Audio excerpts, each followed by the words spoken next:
Saudara dan katakan, puji Tuhan kamu masih hidup. Puji Tuhan kamu masih hidup, amin. Saudara bersyukurlah kalau hari ini masih bisa menghirup nafas, menyaksikan terbit sinar matahari, mendengarkan kicauan burung. Itu artinya kasih karunia Tuhan masih menyertai Anda. Apapun yang Anda hadapi hari ini, kalau hari ini masih diizinkan bernafas artinya rencana Tuhan belum selesai lewat hidup Anda. Amin. Katakan kepada teman saudara, rencana Tuhan belum selesai lewat hidup Anda. Dan saya mau menyalami semua sahabat-sahabat yang sedang menonton lewat streaming atau mendengarkan lewat radio dari Papua, NTT, Maluku, Sulawesi, Jawa, Bali, Kalimantan hingga Sumatera. Bahkan saudara-saudara yang ada di Malaysia, di Brunei Darussalam, Hong Kong, Singapura, Jepang, Taiwan, saudara-saudara yang di Amerika dan yang ada di Australia. Good morning. Tuhan memberkati saudara-saudara. Pagi hari ini saudara-saudara, sebelum saya mau menyampaikan renungan mengenai memahami waktu Tuhan, saya mau berterima kasih kepada teman-teman yang dari Rote, Pak Jeffrey dan kawan-kawan, ya, dua Jeffrey, ya Gianfrey sama Jeffrey yang baik sekali menjamu kami dan menolong dengan transportasi, bahkan lahir Rote Impact Center, saudara-saudara, luar biasa. Kita akan memberkati Pulau Rote secara keseluruhan. Ya, ada salam dari Bapak rohaninya Clara dan Selfie. Ya,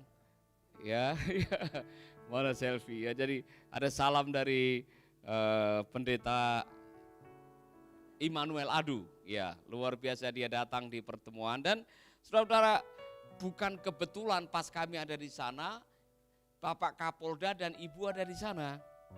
Jadi saya kaget juga sampai di sana langsung ada surat dari Kapolres, katanya Ibu Kapolda akan mengunjungi panti.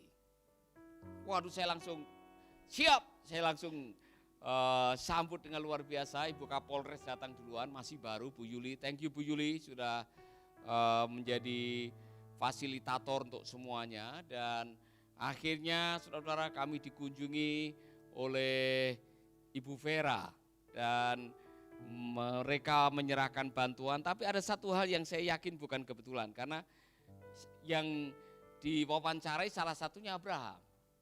Jadi Abraham ditanya, Abraham kalau besar mau jadi apa? Polisi. Wih, langsung Ibu Vera bilang, kamu harus masuk Akpol. Dia bilang, pastikan ya kamu masuk Akpol, nanti saya pengen cek itu. Kamu harus masuk Akpol katanya. Nah, tapi harus dia pinter bahasa Inggris, dia harus bisa ada melalui semua tes dan sebagainya. Kita doakan saudara, karena sudah dapat rekomendasi dari Ibu Kapolda. Dan yang datang dengan Ibu Kapolda ada Ibu Titin yang suaminya adalah pimpinan sekolah polisi yang ada di Kupang. Jadi saudara-saudara, semua sudah diatur oleh Tuhan. Amin. Yang membuat saya kagum ialah saya bilang, saya pengen ketemu dengan Bapak. Karena saya pertama mau berterima kasih karena Pak Joni juga membantu kami membangun beberapa gereja. Salah satunya yang sama-sama gotong royong membangun adalah Yegar Sehaduta. Itu yang dibantu juga, dan bahkan peresmiannya sama-sama. Jadi Pak Rovinus dengan Pak Nadab yang menyaksikan ketemu dengan Pak Joni. Jadi waduh Bapak tapi terlalu sibuk. Ibu Vera bilang begini, nanti kita atur. Di tengah kesibukan harus ketemu dengan Bapak. Akhirnya kita diundang makan malam.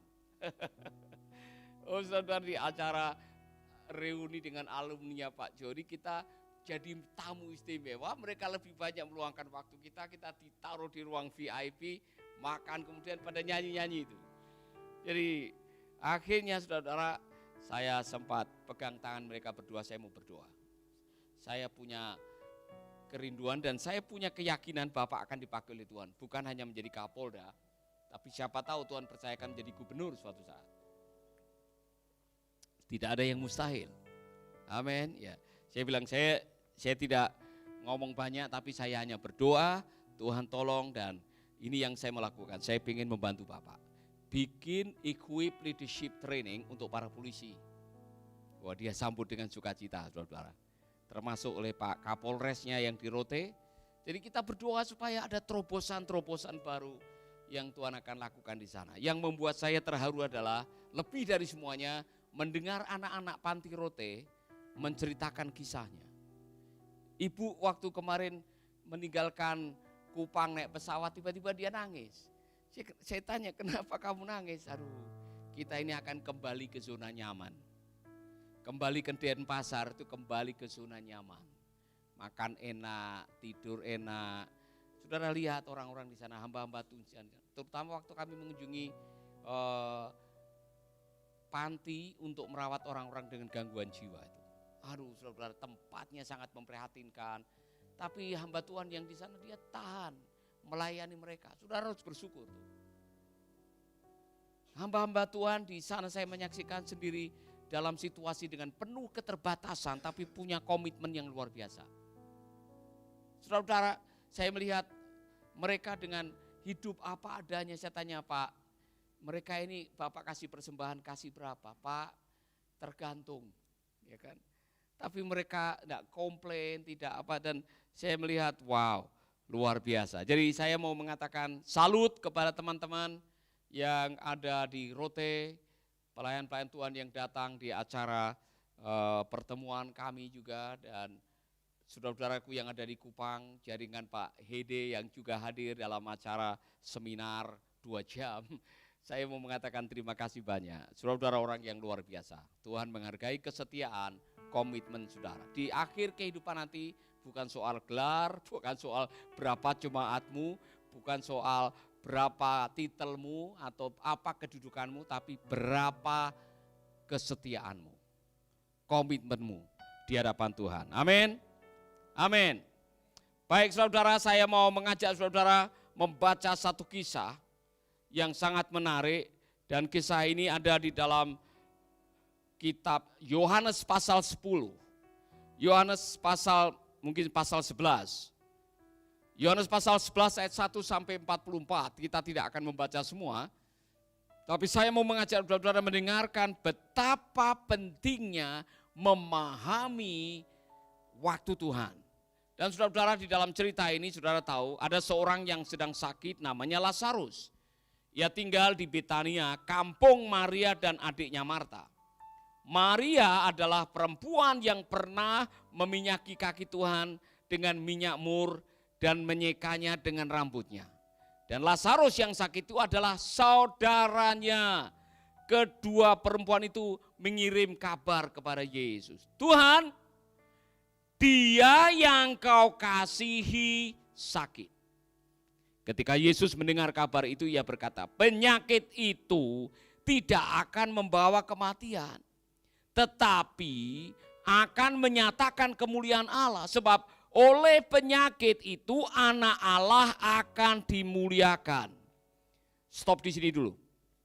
Saudara, Maria Marta adalah orang yang mengasihi Yesus, Lazarus adalah orang yang dikasihi oleh Yesus.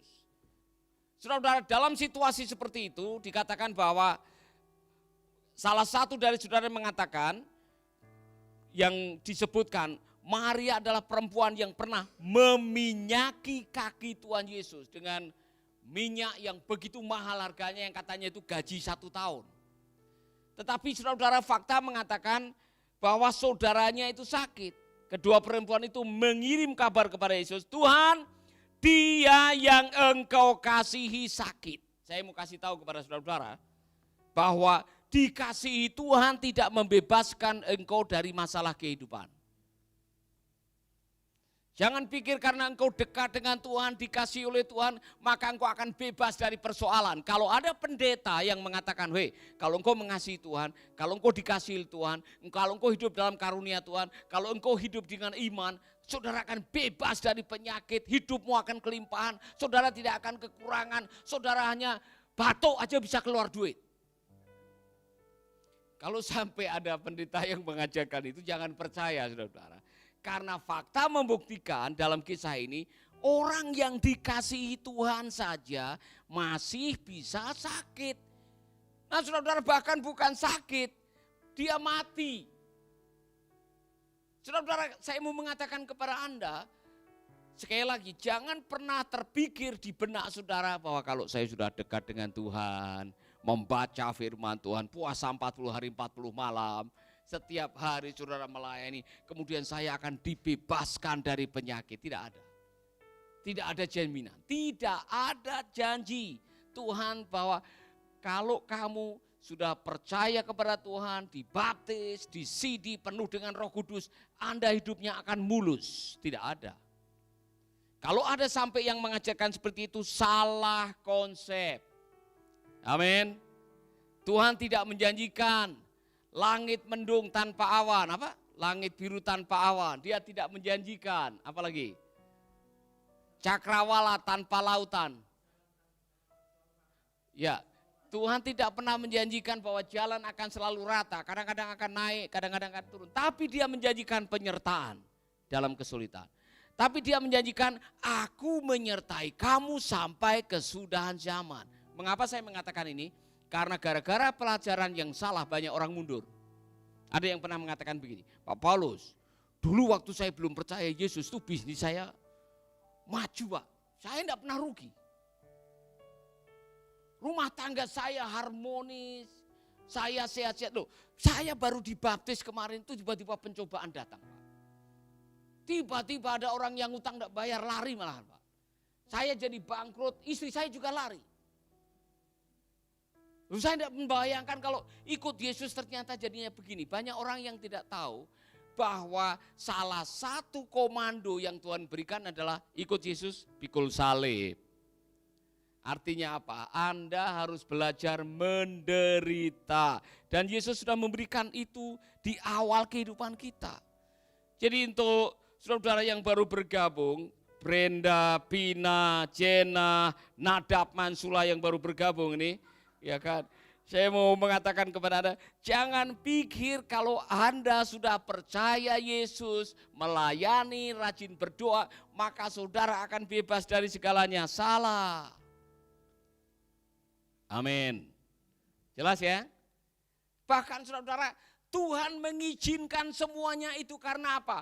God is more interested to your maturity than your happiness.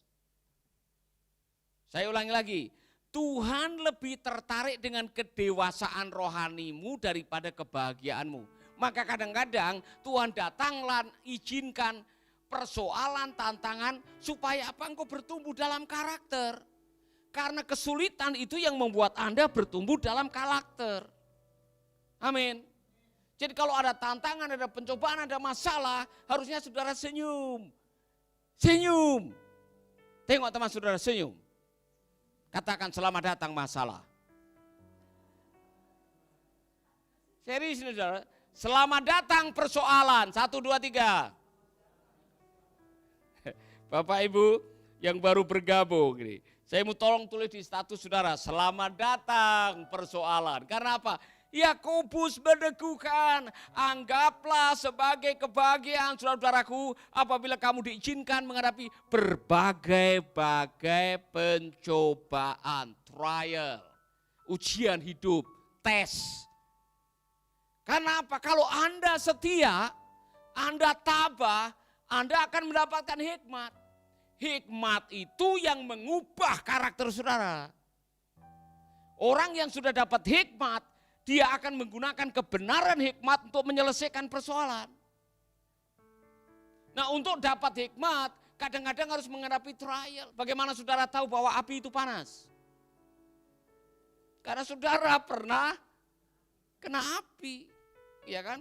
Bagaimana saudara tahu bahwa nyium aspal itu berbahaya? Makanya kalau naik motor jangan ngebut-ngebut. Nanti kalau saudara jatuh nyium aspal itu gigi bisa rontok. Nah, ilmu itu didapatkan setelah apa? Setelah saudara melalui tes. Oh benar ternyata. Kalau tidak mau dicubit, jangan mencubit orang. Pengalaman, kalau tidak mau digosipin orang, jangan gosipin orang. Kalau tidak mau dikhianati, jangan mengkhianati. Karena pengkhianatan itu bisa mendatangkan ilmu. Aduh, lebih baik setia daripada berkhianat. Siapa yang pernah dikhianati? Sakitnya tuh di sini. Amin.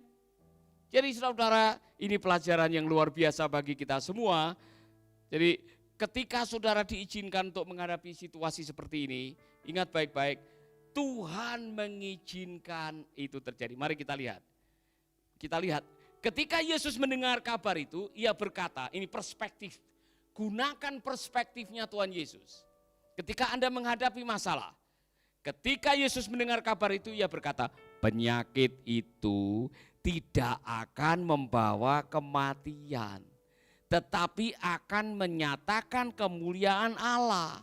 Sebab oleh penyakit itu anak Allah akan dimuliakan. Wow. Nah, saudara-saudara, kalau saudara orang yang belum paham, kalau saudara pakai akal saudara akan sulit menerima akal pikiran, jalan pikirannya Tuhan Yesus ini. Woi, penyakit itu tidak akan bawa kematian. Ya kan? Tetapi akan menyatakan kemuliaan Allah. Sebab oleh penyakit itu anak Allah akan dimuliakan dan benar. Nanti saudara melihat ceritanya bahwa Yesus datang, sudah lewat 4 hari atau berapa hari, Lazarus sudah mati. Dan disitulah Yesus menyatakan kemuliaan Allah dengan apa? Membangkitkan Lazarus dari kematian.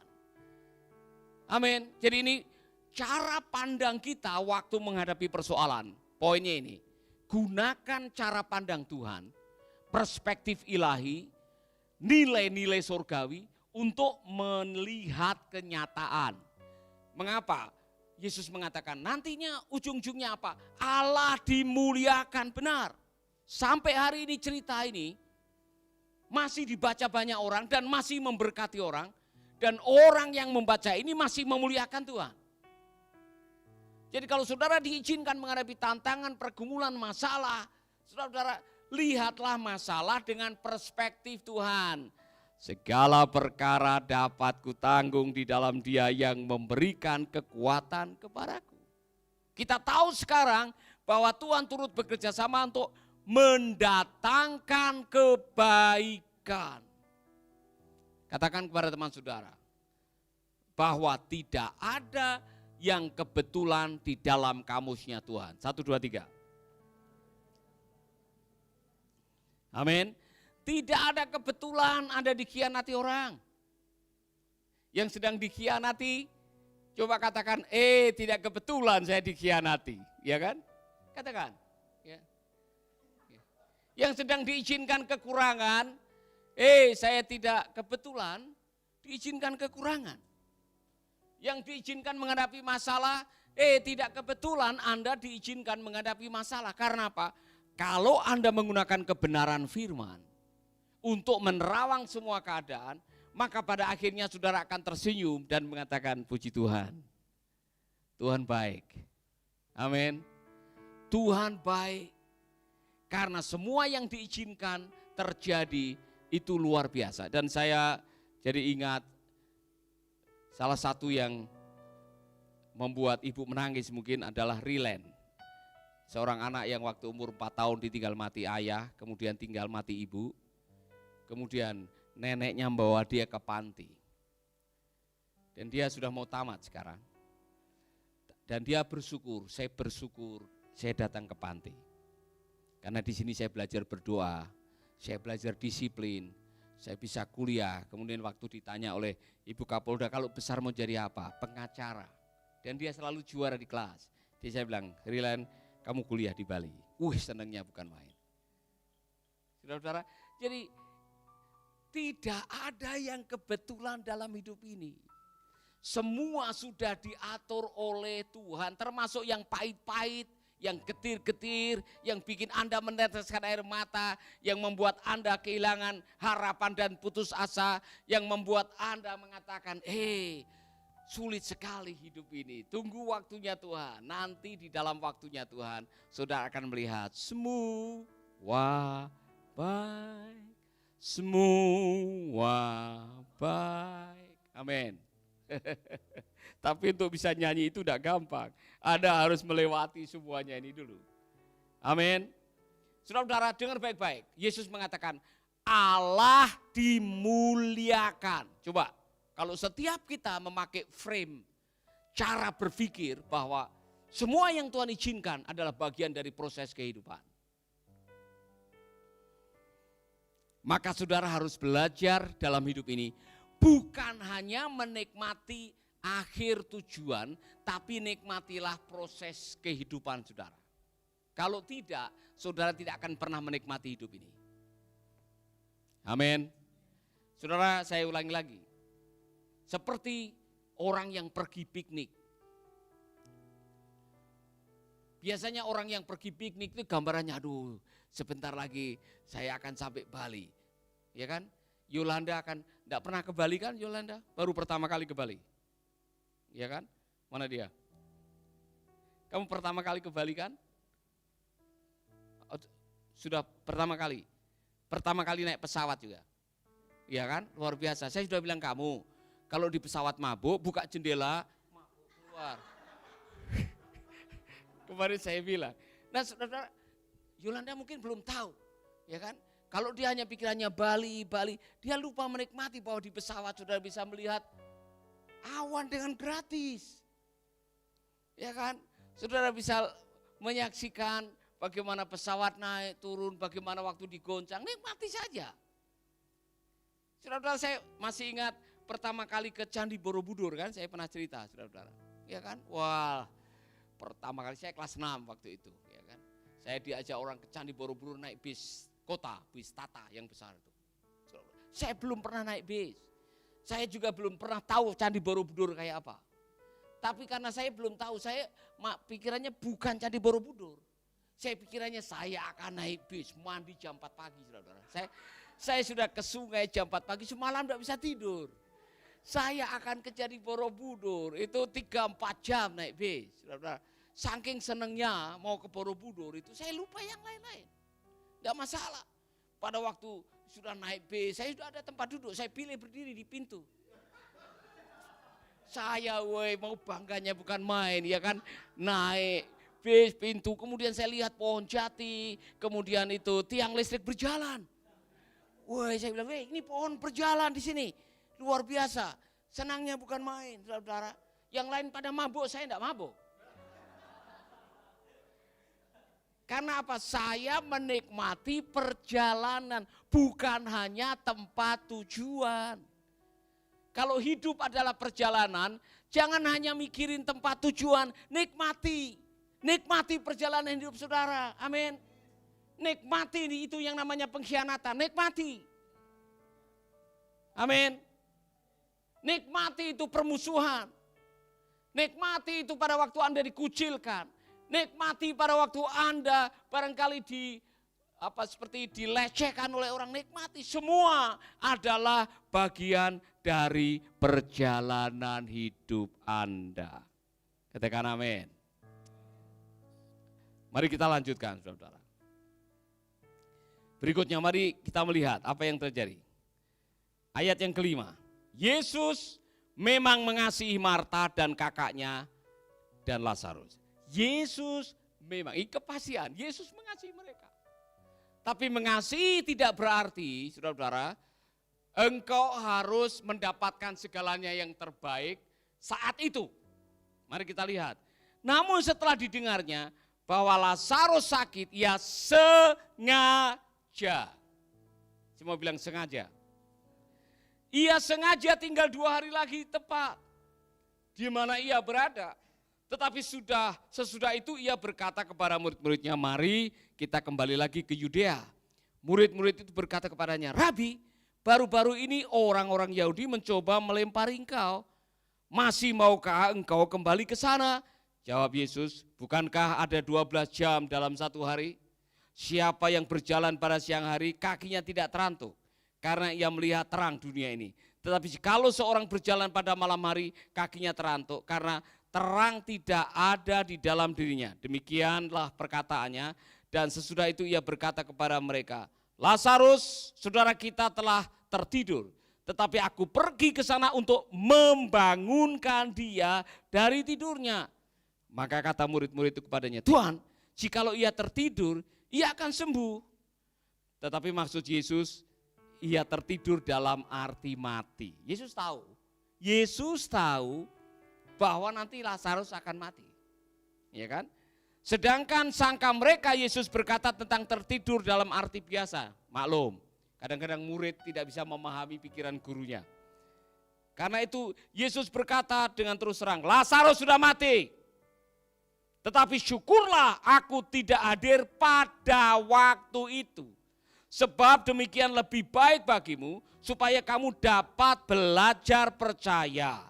Marilah kita pergi sekarang kepadanya. Dengar baik-baik. Lazarus sudah mati, tetapi syukurlah aku tidak hadir pada waktu itu. Tuhan punya waktu sendiri. Tidak seperti waktu yang Anda harapkan. Amin. Lalu Thomas yang disebut Didimus berkata kepada teman-temannya, yaitu murid-murid yang lain, marilah kita pergi juga untuk mati bersama-sama dengan dia. Dia ini ngomong yang ngawur ya. Ada orang-orang yang ngomong terlalu cepat, tidak mikir. Maka ketika Yesus tiba, didapatinya Lazarus telah 4 hari berbaring dalam kubur. Betania terletak dekat Yerusalem, kira-kira 2 mil jauhnya. Di situ banyak orang Yahudi telah datang kepada Marta dan Maria untuk menghibur mereka dan berkabung dengan kematian saudaranya. Ketika Marta mendengar bahwa Yesus datang, ia pergi mendapatinya, tetapi Maria tinggal di rumah. Maka kata Marta kepada Yesus, Tuhan, sekiranya engkau ada di sini, saudaraku pasti tidak mati. Saudara-saudara, ini di pikirannya Maria, Marta, Yesus telat. Sudah 4 hari lewat. Tapi Yesus mengatakan, no. Yesus sudah tahu, lihat baik-baik, dia tidak mati. Dia hanya tidur, yang sebetulnya bilang mati. Tetapi apa yang tadi Yesus mengatakan? Bahwa itu nanti namanya kemuliaan Tuhan akan dinyatakan melalui kebangkitannya. Nah, saudara saya mau mengatakan kepada Anda, ekspektasi Maria dan Marta tidak dipenuhi oleh Yesus. Dalam arti apa? Waktu. Saudara harus bisa memahami waktu Anda dengan waktu Tuhan kadang-kadang beda. Waktu saya dengan waktu Tuhan berbeda. Tuhan punya waktu yang terbaik dalam kehidupan saudara-saudara. Amin. Amin. Segala sesuatu ada waktunya. Kita semua kadang-kadang mengharapkan, aduh kalau Tuhan tolong saya sekarang, mungkin saya tidak mengalami seperti ini. Oh kalau mujizat Tuhan datang sekarang, mungkin saya tidak mengalami masalah ini. Oh kalau Tuhan memberikan jawaban sekarang, mungkin saya tidak seperti ini. Tuhan kenapa engkau telat? Tuhan tidak pernah telat. Amin. Tengok teman saudara bilang, Tuhan tidak pernah telat. Dan berkatnya tidak pernah salah alamat. Tolong tulis di status saudara, Tuhan tidak pernah, pertolongan Tuhan tidak pernah telat. Dan berkatnya tidak pernah salah alamat. Amin. Haleluya. Saudara-saudara, waktu saya mendengar ini, benar Tuhan tidak pernah telat. Dan berkatnya tidak pernah salah alamat. Tuhan punya waktu sendiri. Kadang-kadang kita pikir, aduh nanti bagaimana kalau, jika begini bagaimana nanti. Oh saudara saya mau mengatakan kepada Anda, semua sudah diatur oleh Tuhan. Dalam perjalanan menuju ke Kupang, kami sudah berpikir, nanti bagaimana ini, nanti bagaimana. Tuhan atur. Ternyata Pak Gianfri sudah menyiapkan mobil dan porter. Jadi kami tidak perlu membawa barang-barang dari perahu, sudah diatur semuanya. Makan siang sudah disiapkan, semua sudah diatur, pertemuan sudah diatur. Tuhan sudah siapkan semuanya. Wah yang lucunya kemarin saudara betul-betul ini berkat Tuhan. Maka mereka bilang, Pak mulai sekarang saya akan perpuluhan saya untuk roti saya kasih ke Mercy. Jadi setiap kali saya buat roti perpuluhannya saya kasih ke Mercy. Luar biasa kan? Nanti setiap kali ada anak Mercy ulang tahun, saya akan bikinkan kue ulang tahun. Ibu Yati namanya, yang sudah buat komitmen dikirim di Facebook, di WhatsApp. Saya bilang wah luar biasa. Tuhan sudah mengatur segalanya. Kemudian pulang dari Kupang menuju Bali, ada SMS dari teman kita dari Kingdom City, Perth, Australia, yang mengatakan Pastor Paulus, Yayasan Mercy mendapatkan nominasi, terpilih untuk menerima janji iman misi. Segala sesuatu ada waktunya, amin. Jadi yang jomblo-jomblo jangan bikin keputusan terlalu gegabah. Baru ketemu di mikrolet 3 hari langsung ditembak langsung mau. Tunggu dulu. Benar enggak itu dari Tuhan? Milih jodoh tidak seperti milih sandal jepit. Ada orang karena kepepet, Pak saya kalau enggak saya terima bagaimana? Dia ini suami dengan istri 3, mau jadi istri keempat. Sabar, segala sesuatu ada waktunya. Tengok teman saudara, segala sesuatu ada waktunya. Jangan membuat jalan pintas gara-gara takut nanti bagaimana jika telat. Ya enggak usah takut saudara-saudara. Tuhan punya waktu buat setiap saudara. Tidak ada istilahnya telat kawin, tidak ada. Tuhan sudah siapkan jodoh yang paling baik buat saudara. Amin. Jangan bilang aduh sudah kepepet Bapak. Itu kalau jodohmu jodoh kepepet akan tidak lama saudara menikah. Iya kan? Harus tunggu yang dari Tuhan benar-benar. Katakan amin. Jangan pernah merasa kepepet, bilang sama teman saudara. Yang jomblo-jomblo terutama. Amin. Mari kita lihat ayat yang ke-25. Ke-24 lebih dahulu. Tapi sekarang pun aku tahu bahwa Allah akan memberikan kepadamu segala sesuatu yang kau minta kepadanya. Kata Yesus kepada Marta, saudaramu akan bangkit. Dengar baik-baik. Saudaramu akan bangkit. Kata Marta kepadanya, aku tahu bahwa ia akan bangkit pada waktu orang bangkit pada akhir zaman. Sekali lagi Marta salah memahami. Dia pikir nanti kebangkitan setelah kematian. No, jawab Yesus, akulah kebangkitan dan hidup. Barang siapa percaya kepadaku, ia akan hidup walaupun ia sudah mati. Dan setiap orang yang hidup dan yang percaya kepadaku, ia tidak akan mati selama-lamanya. Percayakah engkau akan hal ini? Jawab Marta, ya Tuhan, aku percaya bahwa engkaulah Mesias, anak Allah, dia yang akan datang ke dalam dunia. Dan sesudah berkata demikian, ia pergi memanggil saudaranya Maria dan berbisik kepadanya, Guru ada di sana dan ia memanggil engkau. Mendengar itu Maria segera bangkit lalu pergi mendapatkan Yesus. Mari kita akan lihat apa yang terjadi setelah itu, saudara-saudara. Sebentar, ini ada masalah. Ketika orang Yahudi yang bersama-sama dengan Maria di rumah itu untuk menghiburnya, melihat bahwa Maria segera bangkit dan pergi keluar, mereka mengikutinya. Mereka menyangka bahwa ia pergi ke kubur untuk meratap di situ. Setibanya Maria di tempat Yesus berada dan melihat dia, tersungkurlah di depan kakinya dan berkata kepadanya, Tuhan, sekiranya engkau ada di sini, saudaraku pasti tidak mati. Pikiran Maria. Semua Maria Marta sama pikirannya. Seandainya jika. Enggak usah pakai itu di dalam kamusnya Tuhan, semua sudah ditentukan. Ketika Yesus melihat Maria menangis dan orang-orang Yahudi yang datang bersama-sama dia, maka maskullah hatinya, ia sangat terharu dan berkata, di manakah dia kamu baringkan? Jawab mereka, Tuhan marilah dan lihatlah. Maka menangislah Yesus. Kata orang-orang Yahudi, lihat betapa kasihnya kepadanya. Tetapi beberapa orang di antaranya berkata, saudara bisa membacakan itu? Sini hilang ayatnya. Ya, lalu mungkin ayat 38. Maka maskullah pula hati Yesus, lalu ia pergi ke kubur itu. Kubur itu adalah sebuah goa yang ditutup dengan batu. Kata Yesus, angkat batu itu. Marta, saudara yang meninggal itu berkata kepadanya, Tuhan, ia sudah bau, sebab sudah 4 hari ia mati. Jawab Yesus, bukankah sudah kukatakan kepadamu, jikalau engkau percaya, engkau akan melihat kemuliaan Allah.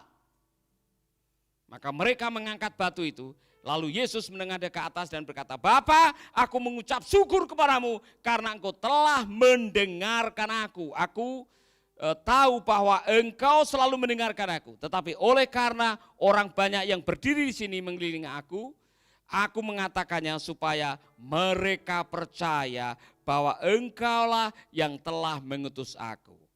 Dan sesudah berkata demikian, berserulah ia kepada dengan suara keras, Lazarus, apa katanya? Marilah keluar. Kemudian apa kata di situ?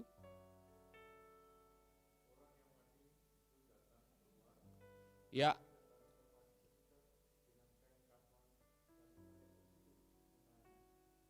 Poinnya apa di sini, saudara? Poinnya pada akhirnya Yesus benar-benar menggenapi apa yang diucapkannya. Yesus mengatakan, akulah kebangkitan. Maka dia bisa membangkitkan siapa saja. Yohanes sedang menyampaikan pesan kepada kita bahwa Yesuslah yang bisa membangkitkan. Dengan kuasa kebangkitan yang sama itu, kita semua akan dibangkitkan oleh Tuhan. Jadi saudara-saudara, orang yang percaya kepada Yesus, Anda harus bersyukur bahwa pada akhirnya kita semua yang percaya kepadanya, kita akan dibangkitkan. Pelajaran kisah Lazarus hanyalah bagian dari sebuah kebenaran bahwa Yesus adalah Allah yang mampu membangkitkan orang yang mati. Amin. Amin, saudara-saudara. Jadi waktu Tuhan adalah yang terbaik. Tapi ada satu pelajaran. Kenapa Tuhan tidak suruh Lazarus langsung keluar saja dari kubur tiba-tiba? Kenapa harus meminta orang untuk menggulingkan batu? Karena iman selalu menuntut tindakan. Kalau saudara mau melihat mujizat, engkau harus melakukan bagianmu dan nanti Tuhan akan melakukan bagiannya. Amin. Amin. Jadi kalau saudara ingin mengalami terobosan finansial, saudara ingin mengalami pemulihan, saudara ingin mengalami kesembuhan, saudara ingin mengalami keajaiban, Anda harus melakukan bagian Anda dengan iman. Dan nanti saudara akan merasakan bagaimana Tuhan akan melawat saudara. Saudara-saudara, sama seperti apa yang kita saksikan di dalam perjanjian lama. Semua mujizat memerlukan tindakan ketaatan dari saudara-saudara. Amin. Haleluya. Dan akhirnya Lazarus hidup dan nama Tuhan dipermuliakan. Dan ada satu kalimat terakhir. Bagian terakhir apa dikatakan di sini?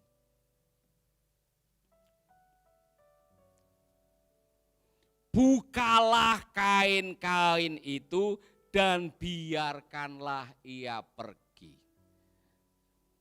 Bukalah kain-kain. Kalau Anda mau hidup yang lama, kain kematian yang membuat tanda bahwa waktu itu Anda masih mati harus Anda lepas. Di dalam kebangkitan, tubuh kebangkitan, saudara, ketika saudara sudah dibangkitkan oleh Tuhan, jangan pakai cara pikir yang lama. Artinya jangan pakai model lama. Sekarang kalau engkau mau hidup bagi Yesus, engkau harus hidup dengan yang baru. Yang lama harus Anda tinggalkan. Jangan pakai pakaian kematian atau pakaian yang pantas untuk orang yang mati, yaitu kain kafan. Amin. Waktu Tuhan selalu yang terbaik. Walaupun kadang-kadang sulit untuk dipahami. Maria dan Marta tidak bisa paham. Bahkan murid-muridnya tidak paham. Bahkan orang yang menyaksikan tidak paham. Tetapi Yesus tergerak untuk melakukan dan menggenapi pelajarannya. Dan membuktikan kepada dunia bahwa dia adalah kebangkitan dan hidup. Amin. Hanya Yesus yang bisa membangkitkan orang mati. Karena dia adalah hidup. Akulah jalan, kebenaran, dan hidup. Maka menghidupkan itu tidak terlalu sulit. Karena dialah kehidupan. Dia yang memberi hidup. Kalau tidak ada dia, tidak ada yang hidup di dunia ini. Luar biasa kan saudara? Saya mau menantang saudara, apapun persoalan saudara, pergumulan saudara, masalah saudara, saya hanya mau memastikan, percayalah kepada Yesus. Waktu Tuhan itu yang terbaik bagi saudara. Walaupun tidak mudah untuk dipahami saat ini. Tapi saya mengatakan tadi, yang namanya berkat Tuhan tidak pernah salah alamat, yang namanya pertolongan Tuhan tidak pernah terlambat. Yang perlu saudara katakan adalah, saya mau sabar menanti waktu Tuhan. Kan ada ayatnya, mintalah maka kamu akan, tidak ada kalimat tambahan, segera atau dalam waktu 3 menit. Mintalah maka kamu akan mendapatkan setelah 3 menit, tidak ada. Mintalah maka kamu akan mendapat. Kapan mendapatkan? Tunggu waktu Tuhan. Amin. Haleluya. Mari kita berdiri bersama-sama. Saudara-saudara, saya mau menantang saudara-saudara yang sakit, yang perlu pertolongan Tuhan, yang perlu jamahan Tuhan, yang perlu mujizat, yang perlu terobosan, yang perlu pemulihan, yang memerlukan jamahan Tuhan pada hari ini. Taruh tanganmu di dada. Kita menyanyikan, Tuhan, waktu yang terbaik. Saudara, siapapun saudara yang sedang menonton, dimanapun saudara tinggal, saya mau mengatakan, dimanapun saudara menonton live streaming ini, saya mau mengatakan Tuhan hadir di tempat saudara. Tuhan tidak bisa dibatasi oleh waktu dan ruang. Pak Roni akan maju ke depan, berdoa untuk semua yang sedang membutuhkan pertolongan, dan kita akan melihat. Amin, amin, amin. Tuhan pasti yang terbaik, walau kadang tak mudah dimengerti, lewati cobaan, ku tetap percaya waktu Tuhan pasti yang terbaik. Sekali lagi katakan, waktu Tuhan. Waktu Tuhan Pasti yang terbaik. Amin. walau Kadang tak mudah dimengerti, lewati cobaan, ku tetap percaya waktu Tuhan pasti yang terbaik. Waktu Tuhan pasti yang terbaik. waktu Tuhan pasti yang terbaik. Bapak, kami sangat mengimani apa yang telah kami nyanyikan ini. Karena ini sesuai dengan firman Tuhan yang baru saja kami dengar, Tuhan. Bahwa waktu Tuhan adalah waktu yang terbaik dalam kehidupan kami. Kami sadar Tuhan bahwa kami adalah umat-umat kesayangan-Mu. Tetapi bukan berarti kami terlepas dari semua masalah. Terima kasih Tuhan, kalau kami ada masalah, ada persoalan, itu tandanya bahwa Tuhan mengasihi kami, Tuhan memperhatikan kami.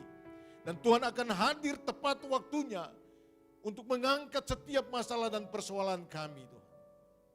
Hamba berdoa saat ini Tuhan, setelah kami mendengarkan firman Tuhan, kami berdoa buat semua hamba-hamba, anak-anak Tuhan, bahkan semua saudara-saudara kami yang sedang menonton acara ini Tuhan. Jika ada di antara kami yang punya masalah dan persoalan, sampai hari ini masih menunggu jawaban Tuhan. Tuhan, kami percaya ada waktu Tuhan, waktu yang terbaik Tuhan.